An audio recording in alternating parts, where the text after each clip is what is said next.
Since moving to Canada, I've had a lot of my friends ask me, why did you move from the UK? Why did you move to Canada?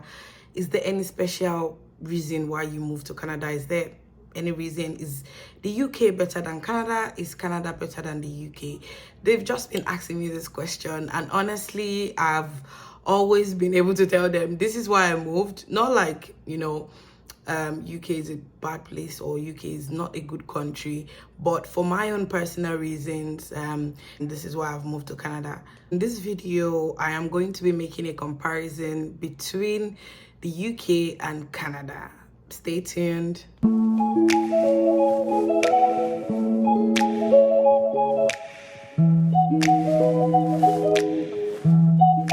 Hello everyone, welcome back to my YouTube channel. My name is Suleeha. I'm a Nigerian YouTuber residing in Ontario, Canada.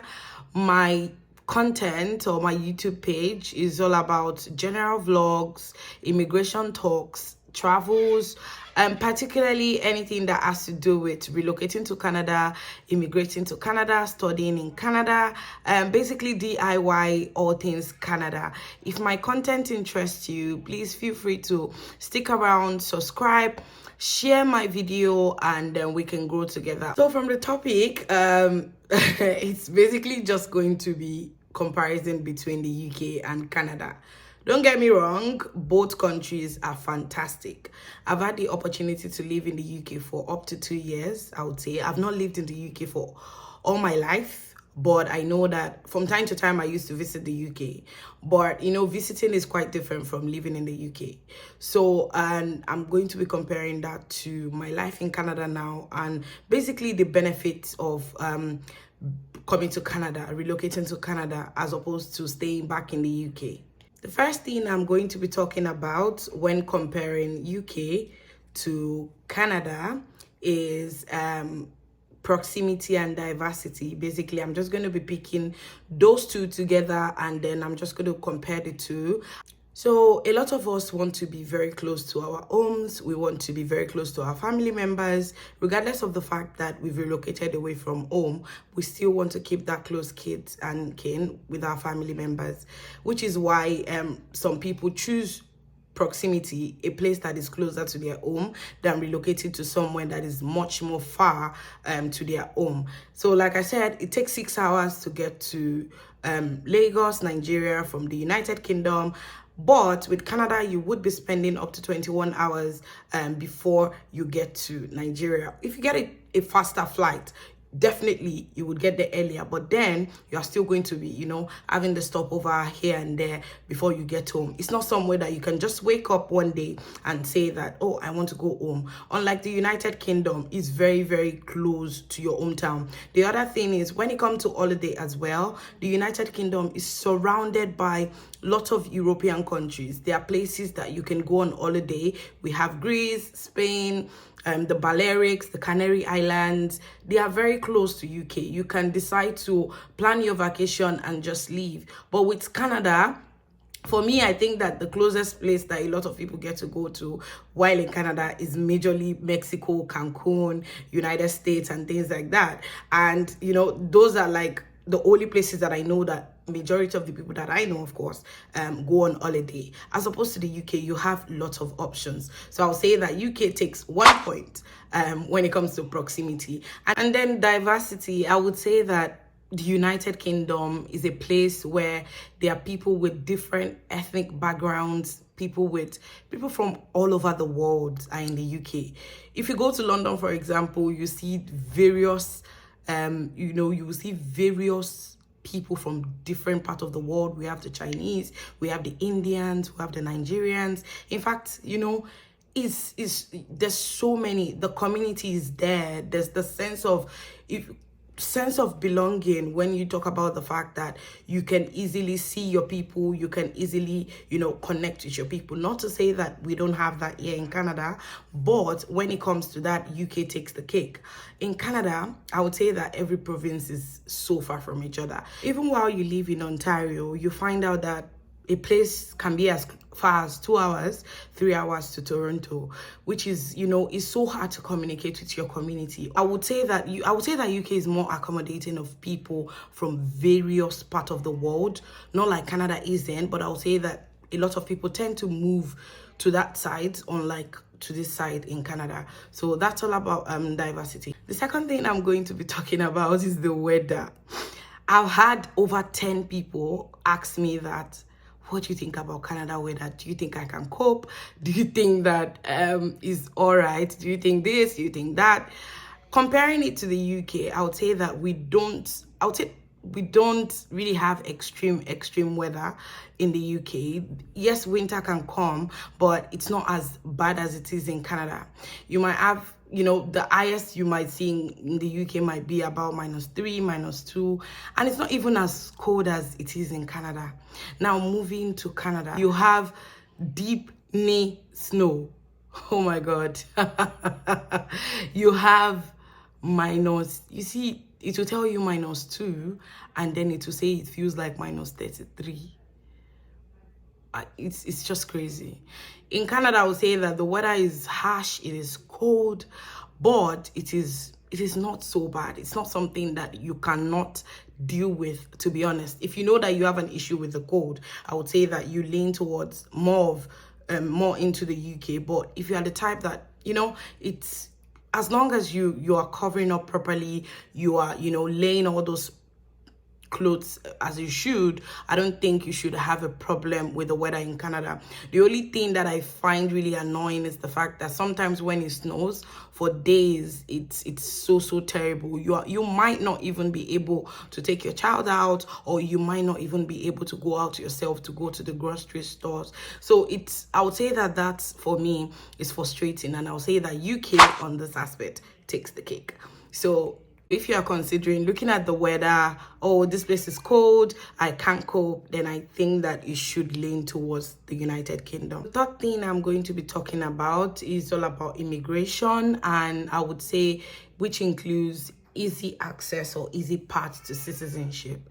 Comparing the United Kingdom and comparing Canada, I would say that I'm going to treat them differently. Talking about the United Kingdom, I believe that the United Kingdom has a very long path to citizenship, and this is why.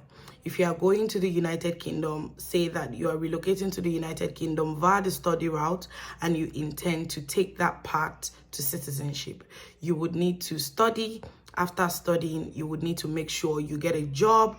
After you get a job, because if you're on a student visa and you move to another category of visa, which is the tier 2 visa or the skilled worker visa, you would need to remain on that for 5 years, working for that single employer. And after 5 years, you can then apply for an indefinite leave to remain in the country. After that, then you get your citizenship. That is on student route. Another route that I know that they are now doing now is the global talent visa, which, you know, you can apply for that. Once you apply for that, if you're given 3 years, after your 3 years, you can move to indefinite leave to remain. Or if you're given 5 years, after the 5 years, you can move to, after the 5 years, you can move to indefinite leave to remain. So the thing with the UK is that it has a very long, stressful path to citizenship, unlike Canada, where you have a situation where while you are not even in Canada, you can apply as a skilled worker under the Express Entry platform or under the provincial nominee platform or several other platforms that are there. You can apply to become a permanent resident of Canada before even coming to Canada at all. Or if you are on the student part, where you come into the country, you do a 1-year course and you apply for a 1-year postgraduate work permit, or you do a 2-year course, or you apply for a 3 years postgraduate work permit, after which you can also finish up, get into the pool and apply for your PR. Those platforms, I would say that for me, Canada takes the cake, because the reason why I actually even came to this country is because I feel like Canada has one of the most friendliest immigration policies in the world, well, aside Australia as well, because I've heard that Australia also has a very, very good immigration pathway. I know that Canada has one of the best in the world, and after 3 years on your PR, once you qualify, you are eligible. After performing all the things that you should do, you apply for your citizenship and you get your passport, to after which you can move anywhere in the world to live. Another thing in comparison when it comes to immigration is the cost and the fastest. I would say that if you are looking to leave Nigeria within 3 months or 6 months, I would say that you consider going to the UK, because once you have the money and once you have all the necessary documents, within 6 months you can get into the UK. But with Canada, it's not like that. It's a long walk to freedom. You have to be able to persevere, you have to be able to wait it out, and you have to be able to spend. So on that part, I would say that UK takes the cake if you intend to relocate as soon as possible. That means if you intend to relocate, say in 3 months or in 6 months, unlike Canada, where you have to wait for up to a year to relocate. Also, the student route as well. For UK, if you apply for a study, you get your admission, you prove all the documents and all of that, I can assure you that you can live wherever you are within 3 months. Unlike Canada, where it has to go through scrutiny and all of that. It just, some people get frustrated along the way. And I'll say that when it comes to study and the fastest route to getting into another country, I would say that you consider going to the UK. With UK, you can be in the UK for 7 to 10 years and you won't have a definite pathway to citizenship, because it is so hard to know how or when you're going to qualify to get the British passport. But unlike Canada, like I said, it's within 5 years at most, tops within 5 years, you would be guaranteed that you will get your Canadian passport, and all of that is sorted, considering the route that you come into the country with. Both of them are point-based system. None is, I think the UK took the cue from Canada, and then they also included the point-based system, in the sense that when you meet all the criteria, you would be able to come into the country or study or work, leading to indefinite leave to remain in the country. So for me, I would say that when it comes to immigration, Canada takes the point for me, because you don't need to wait unnecessarily. Of course, Canada has the I requirement, but then in the long run, I feel like Canada is the best place when it comes to immigration. So if you are looking towards leaving the country as soon as possible, then United Kingdom is the best place for you. But if you are looking towards the long-term thing for you and your family, I would say that Canada is the right place for you, well, considering the decision that I made. Also, you do not need a huge amount of fees to maintain your permanent residency in Canada. Once you qualify, once you've gotten your PR card, the next thing is to apply for your passport.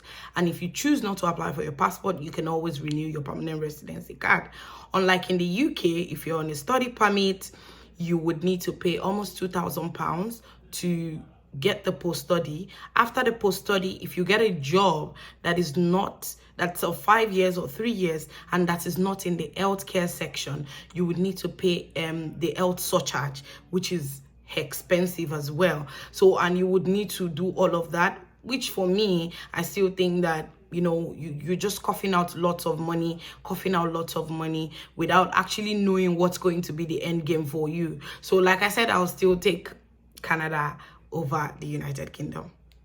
My next comparison is going to be job opportunities, and with job opportunities, I'm going to be taking the United Kingdom, and I'm also going to be comparing with the Canada situation. So in the United Kingdom, one thing that I know that I appreciate the United Kingdom for is the fact that once you are able to prove that you have the skills in the United Kingdom, you can do the job, and they will certainly give you the opportunity without thinking whether you schooled from Nigeria or any part of the world. They only want to see if you're capable, if you're willing, and if you're able to do the job. Unlike in Canada, where you apply for jobs, it's not easy to get a job in Canada. Don't let anyone tell you that. as much as some people get lucky, some people are able to prove themselves. It's not easy to get a job. Like I said in my last video, you need to find your transferable skills and still try as much as possible to get something to work with. And this is because a lot of those employers take the Canadian experience far too serious. I can tell you that. They take that far too serious. They'll tell you, oh, we are sorry, you don't have the Canadian experience. Of course, they won't tell you don't have the Canadian experience. But then it's what we've been hearing. And it's what a lot of people say, that they believe that if you don't have the Canadian experience, you are not fit to work for them. Unlike the UK, where if you are able to prove that you have the skills, you are given the job, and then, you know, just prove your worth, and then that's good to go. So I would say that in that aspect for me, in that aspect particularly, the United Kingdom takes the cake as opposed to Canada. And also, I believe that when it comes to some professional skills, like say you are a doctor, you are a nurse, and some other healthcare assistant jobs, UK is very, very friendly and open to people like that. You can go to those countries and you are able to get good jobs. You are able to work conveniently without thinking about anything, because you know that they are willing to accept you. But unlike Canada, doctors, nurses, they don't come here immediately to get a job, or they are not able to get a job almost immediately. They come here because they need to, you know, write some exams, do some transferable skills. Of course, the United Kingdom as well, you need to pass some exam. I know that the doctors write an exam called PLAB, and they do that, they pass that to be able to get job. Also the nurses as well, I know that they do some things to get jobs in the United Kingdom. But Canada is not willing at all, so you have to do a whole lot as well to be able to get a job in Canada. Just like a lawyer as well, in Canada, before you can practice in Canada, you need to be able to pass the NCA exams, you need to do the articling, and after doing that, you can now write the bar exam to wherever you are. So it's not rocket science here. To get a white collar job in Canada, I would say that you would really, really need to put in the work. Not like it's not possible, but you would just need to put in the work to get the job. So I'll say on this aspect, the United Kingdom for me, it is what it is. The next thing that I would be talking about, or the final thing that I will be talking about, is the benefit of both countries. And the benefits, I'm going to be talking about the government benefits, I'm going to be talking about healthcare, and I'm also going to be talking about education, and also talking about maternity as it relates to a woman. So the first thing that I'm talking about under the government benefits is going to be the healthcare. So comparing the United Kingdom to Canada, if you are relocating to the United Kingdom as a student, upon applying to be a student in the United Kingdom, you are asked to pay an health surcharge, which once you pay the health surcharge, is calculated for you, and it covers for the period of your stay of study. And what that means is that you would be able to get access to free healthcare in the hospital. Say, for example, you are giving birth, it's absolutely going to be free with the NHS. Dental does not cover, but I know that when it comes to that, you get free healthcare. When you're sick, you can go and see the GP. I know that in some part of London, you buy your prescriptions, you buy your medications. But in Scotland, where I lived, it was totally free. You don't need to pay to get prescription at the pharmacy. So that's one thing about the United Kingdom. Then when it comes to the Canadian as well, you would need to get an insurance, or you need to get an insurance as a student, because it's not free for you as a student. Once you get an insurance, you are able to use your insurance, as unlike when you are a permanent resident or you are a citizen. So the only people that have access to free healthcare here are the permanent residents and the citizens. So we don't need to pay anything. Of course, dental is not covered. I don't know what's with dental. Nobody wants to cover dental. Anyway, so you do not get access to free healthcare as a student in Canada, unlike the United Kingdom. So if that's one thing you are looking out for, I would say that you go to the United Kingdom. But on the other aspect, if it's, you know, you don't mind paying for insurance, then you can certainly look into coming to Canada. Another thing that I will be talking about under benefits is the fact that in the United Kingdom, if you are a student or you are under a work permit, you give birth in the United Kingdom, the only thing that your child have access to is the birth certificate. Your child is not a British citizen. Your child has the same status as you. So if you are on a tier 4 visa, after 3 months, your child would no longer be covered under the NHS, free healthcare. You would need to put your child under the status that you are in. But on the other hand, when it comes to Canada, when you give birth, it's an automatic path to citizenship. Your child becomes a Canadian citizen and is given the Canadian passport. That, for me, I'm certainly sticking to Canada, because why would I want to be in a country where I don't even have a full status, and the only thing that they're just going to give my child is birth certificates? It's so annoying. So the other thing that I'm going to be comparing under benefit is still has to do with childcare. If you come to the UK, your visa is already, if you're going to the UK to study or on a work permit, I'm not talking about their full citizenship now or their people on indefinite leave to remain. If you're on a student visa or a work permit visa, you are not allowed recourse to public funds. You cannot take anything that the government is giving to the citizens. It's not meant to be. So you cannot, get access to public refunds anyway. But in Canada here, if you move to Canada as a permanent resident, or you move to Canada as a student, after a while, for a student, if you've lived in the country for, I can't remember, but I know that if you've lived in the country in Canada for a while, your child is eligible to the child care benefit. So what the child care benefit is that the government pays your child a particular amount of money. Well, of course, after looking at the income and the family household income and all of that, the government gives the child a particular amount of money every month. It's not the same in the UK. Even as if you come here as a permanent resident, your child is able to get the childcare benefit every month as well. So you can use that in saving up for the child for uni, or just doing anything for your child, not necessarily just having to do all of that. The government is willing to support you with your child every month. Another benefit under the government benefits, or under the benefits, basically comparing between the United Kingdom and Canada, is education. Of course, education is free. If you're bringing your child to the United Kingdom as a student, you have little children who are between the ages of 3 to 18, they go to school for free. They don't need to pay to go to school. Education is absolutely free. In Canada as well, once you apply for a study permit or you are a PR in Canada as well, your dependent goes to school for free, which is, I'll give them one on that.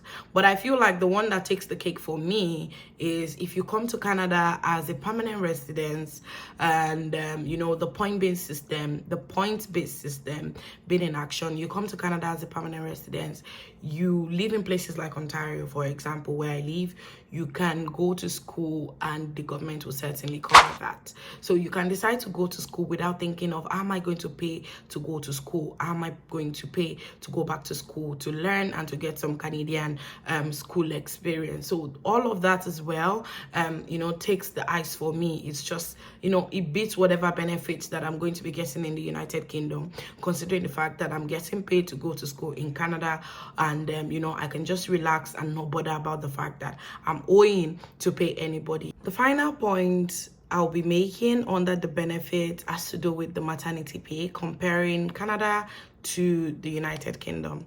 So in the United Kingdom, if you're a student or under a work permit, or a dependent to either of the two, or even an ILR or citizen, and you're pregnant, you've been working, you're entitled to maternity pay. And in the UK, what that would cost is that you have to be working at least 15 weeks you have to still be in employment 15 weeks prior to when the child will be born. And the thing is, you can take a maternity leave up to 1 year, but you would only be paid 9 months out of the 1 year. The last 3 months are absolutely unpaid. Also, it's 39 weeks. The first 6 weeks of the 39 weeks, you get to collect 90% of any your average weekly salary before tax. That's the first 6 weeks of the 39 weeks, which you would be paid for. The remaining 33 weeks would be in sum of £156, 66 pence, or your average earning salary, whichever is lower, you would be able to get that money. But like I said, you must have been in employment at least 15 weeks before the child is born. I would say this because when I was in the UK, a lot of students was confused with the fact that if they take maternity pay or if they take maternity pay, is public funds. But no, as long as you are working and you're paying your NI, you are eligible to apply to the government to get your maternity pay. And some employers choose to pay it, but if the employer doesn't pay it, you can as well apply to the government to get your maternity pay. For Canada, on the other hand, you can get your maternity pay up to 1 year, and it is fully paid for. If you take 1 year leave, 55% of your gross income would be paid to you if you take 1 year maternity pay. While if you take 18 months, you can take up to 18 months as a mommy to spend your time with your child. If you take 18 months, 33% of your gross would be paid to you. So the thing is, you must also have worked at least 600 hours to be able to qualify. So it's not like everyone is qualified, just like in the UK. If you don't work, you don't get paid your maternity pay, especially when you're a student or you're on work permit. This is different from ILR or what's it called, the citizens. They have other benefits that they can apply for. But I'm talking about you as a student and you on a work permit right now. You are eligible to get the maternity pay from the government as long as you are working. So in conclusion, I would just say that both countries are so good. Both countries are amazing. There are just few differences. The countries are mostly similar to each other, if I'm being honest with you. There are just slight differences between each other. They are both Western countries and they are both developed countries. It just depends on your why you choose to go this route. What is the reasoning for going to this country? Is life going to be easier for you if you choose UK? Is life going to be easier for you if you choose Canada? What is the reason why you want to go to either of each country? And most importantly, both countries are, you are guaranteed a good life if you find yourself in any of those countries, as long as you are able to put in the work, as long as you are able to do all that is needed to get to your goal. I can assure you that both countries, they are good to live in. In all, like I said, the two countries are good.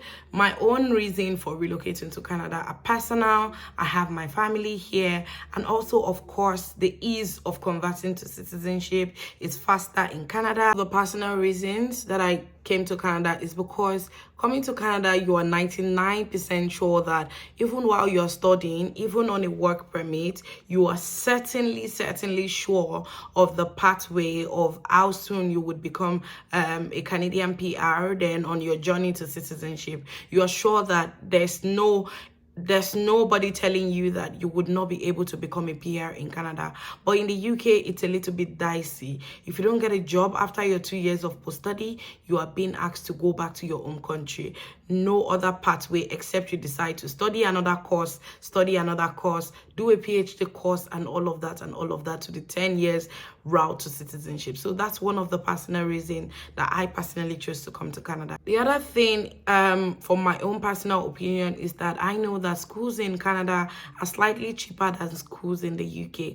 In fact, the conversion rate as well from pounds to naira when you are trying to look for your school fees or when you are trying to look for your proof of funds, trying to gather money, you find it a bit harder to save up because pounds to naira is not cheap. Oh my God, it's expensive. But considering coming to Canada, the school fees are slightly cheaper and the conversion rate is not so expensive.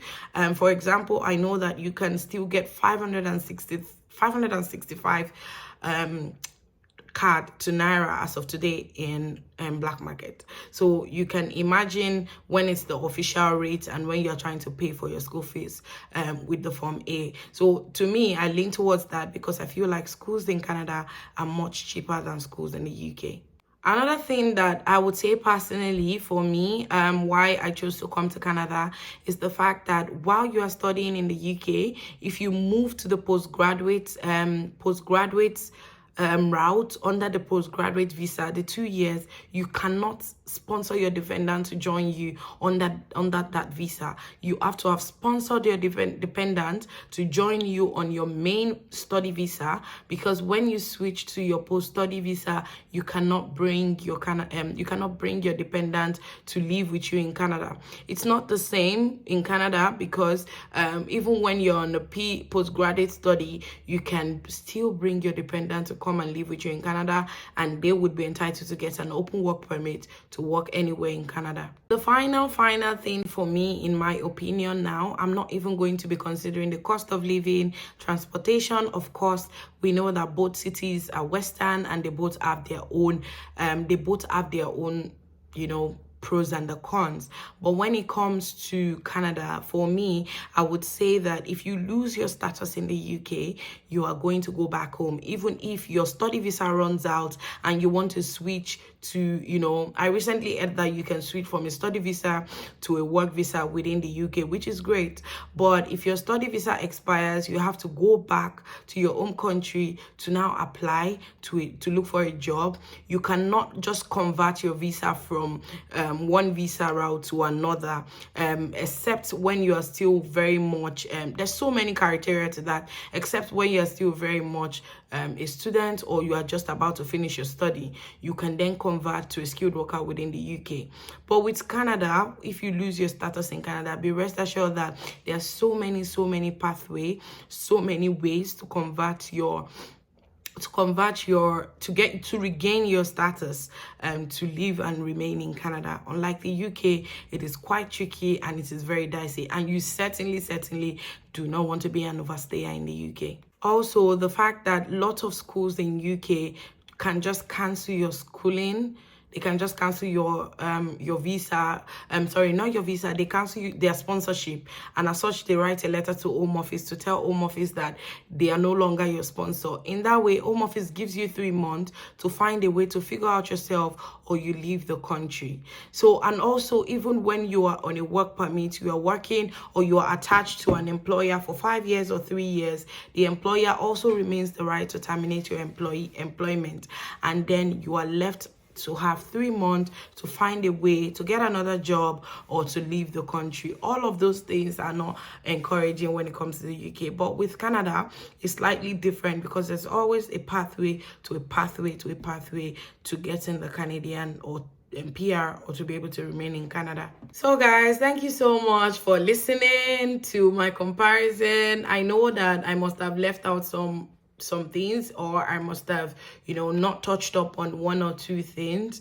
If you feel that you want to contribute to this conversation, please hit me up in the comment section. Let me know why you think that you prefer UK to Canada. Let me see if Canada is your go-to place when it comes to immigration. Just let us discuss in the comment section. If you've watched this video to the end, thank you so much for watching. If you're a new subscriber, thank you, and please don't forget to subscribe. If you are a returning subscriber, thank you so much for constantly supporting my channel. It means a lot to me, and I'll see you guys back in my next video. Bye.